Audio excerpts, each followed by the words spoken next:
ആമീന ബീവിയിലന്ന് ആറ്റലായി മോന് പിറന്ന് ഹാഷിം കുടുംബത്തിലായി ആശാമലര് പിറന്ന്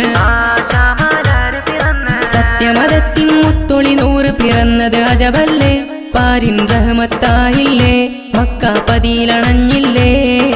ആമീന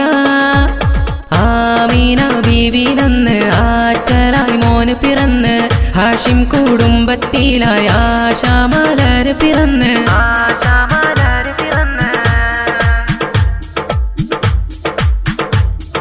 കിസ്റ കൈസർ ഞെട്ടി വിറച്ചൊരു രാവിൽ തിരുനബി അണവായി ഔസും കസ്റജും പോര് മറന്ന് ഔന്നിത്യത്തിൻ പടവേറി സ്വല്ലല്ലാഹു അലാ മുഹമ്മദ് സ്വല്ലല്ലാഹു അലൈഹി വസല്ലം അജ്ഞത കൂരിരുളാകയും നീങ്ങി ഹക്കിൻ വെളിച്ചം പ്രഭയായി പേർഷ്യയിലെ തീജ്വാലയണഞ്ഞു വിസ്മയ താരം വരവായി മാലിക്കിൻ തിരുനബി